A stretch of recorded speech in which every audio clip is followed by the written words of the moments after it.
정규직, 비정규직 조합원 여러분 반갑습니다. 노동자 방송입니다. 12월 19일 4년 전 이날 박근혜 대통령이 당선됐습니다. 그로부터 4년이 지난 2016년 12월 19일 국민은 4년 전 당선된 박 대통령에게 헌정 질서 파괴와 국정농단 책임을 묻고 있습니다. 심판받아야 할 자가 심판을 말하고 조사해야 할 자가 조사를 비웃고 있으며 탄핵으로 비판받아야 할 대통령 박근혜는 거짓이라고 증거가 없다고 헌법재판소에 답변서를 제출하며 국민들을 기만하고 우롱하는 처사를 보였습니다. 이 나라 광장의 촛불은 조직된 몇만이 아닌 조직되지 않은 몇백만 개의 촛불이었으며 박근혜 퇴진이라는 하나의 구호로 자발적으로 집결한 촛불의 대오였습니다. 하지만 현재 정세가 만만치 않으며 우리들이 투쟁을 멈추는 순간 정권과 자본은 더욱 강하게 노동법 개혁을 시도할 것임을 명심해야 할 것입니다. 이번 주 노동자 방송 시작하겠습니다. 노동안전보건분과장 상견례 및 간담회가 있었습니다. 후생복지분과장 상견례 및 간담회가 열렸습니다. 소재사업부 정년퇴직 행사가 진행됐습니다. 박근혜 즉각퇴진, 공범처벌, 적폐청산 6차 울산시민대회가 개최됐습니다. 남양위원회 제21주년 창립기념식이 있었습니다. 지난 14일 지부 대회의실에서 노동안전보건분과장 상견례 및 간담회가 열렸습니다. 고선길 노안실장은 인사말을 통해 동지들이 책임감을 가지고 1년 동안 각 사업부에서 중심을 잡고 사고 없는 현장을 만들기 위해 최선을 다했으면 좋겠다고 당부했습니다. 이어 17년 노동안전실 주요 사업계획과 안전화 문제점 개선 방안 등 총 7가지 보고와 노안실 각종 현안 문제에 대한 공유가 있었습니다. 이후 다음 날 열린 통합산업안전보건위원회 사전회의를 거쳐 지난 16일 지역위원회를 포함한 통합산업안전보건위원회 회의가 열렸습니다. 작업재개 표준서 개정과 단협 97조 업무상 중증 재해자 사후 처리권 등 노동조합 10건의 안건과 회사 측 1건의 안건을 포함해 총 11개의 안건이 논의됐습니다.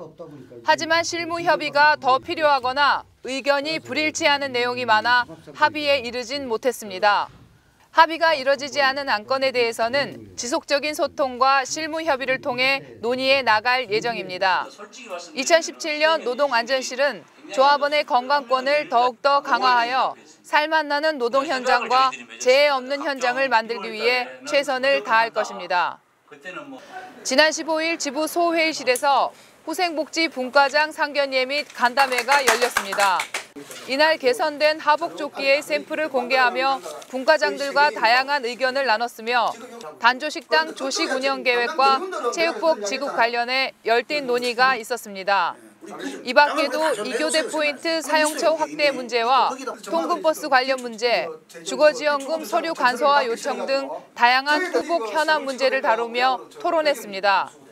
아울러 이날 간식 품평회 일정을 공유하며 20일에 열린 간식 품평회에서 영양 있고 맛있는 간식이 선정될 수 있도록 꼼꼼히 체크하며 공정성 있는 평가를 진행했습니다. 지부 후복실은 앞으로도 5만 조합원을 중심에 두고 다양한 의견을 수렴해 조합원들이 다양한 복지 혜택을 누릴 수 있도록 복지 사업을 확대하고 발전시켜 나갈 것입니다. 지난 16일 소재공장 정년퇴임 행사가 열렸습니다. 이날 정년퇴임식에는 정년퇴직 조합원과 배우자가 함께 참석해 숙연한 분위기 속에 행사가 진행됐습니다.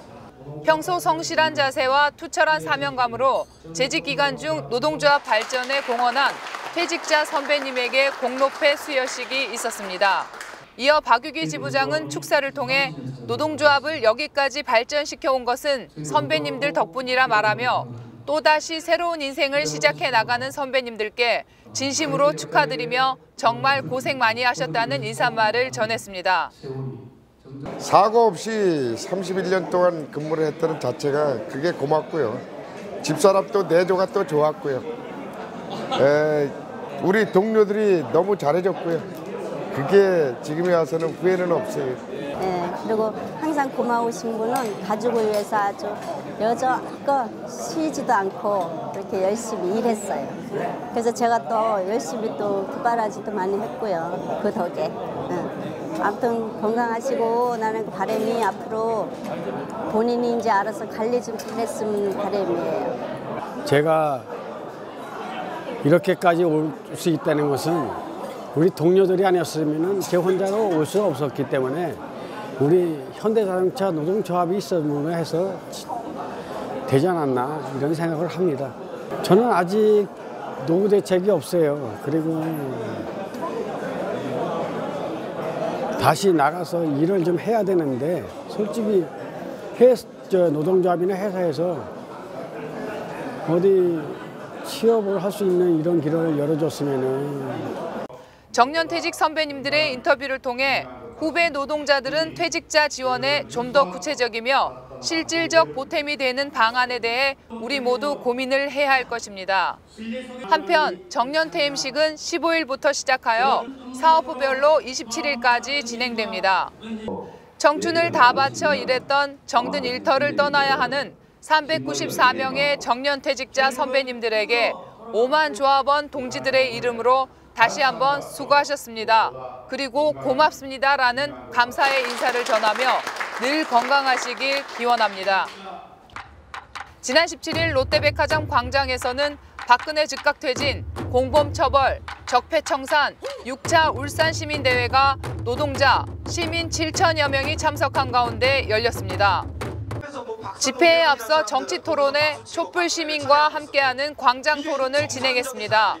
정치 이렇게 바꿉시다를 주제로 각 정당 대표자들과 함께 촛불 국면에서 정당의 역할, 박근혜 대통령 이후 정치 개혁에 대해 이야기하며 시민들과 함께 공감대를 형성하는 시간을 가졌습니다.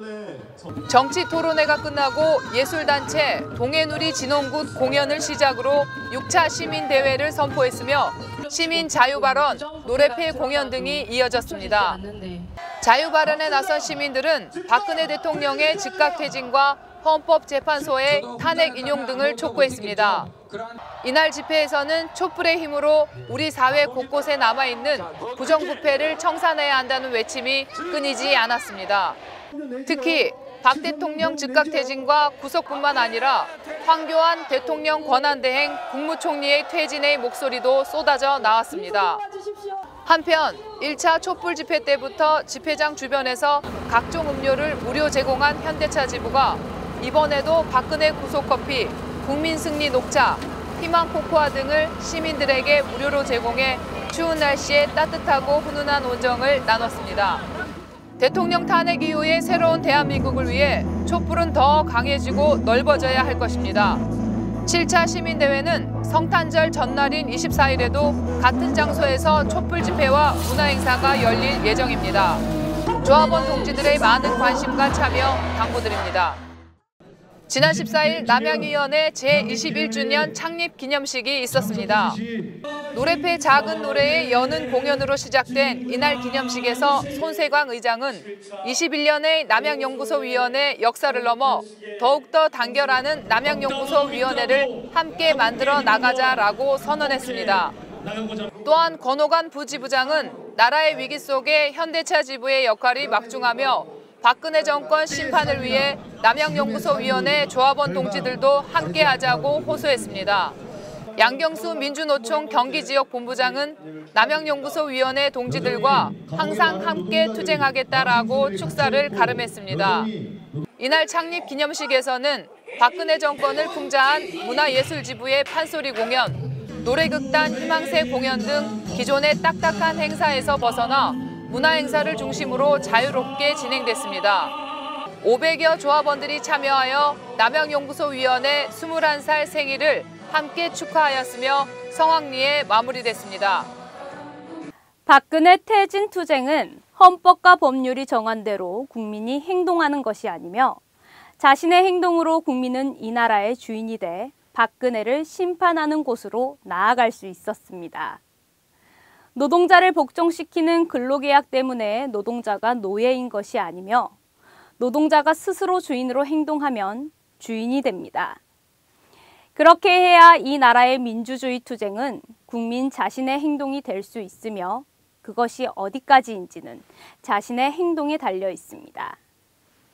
민주주의의 높이는 국민 행동의 높이입니다.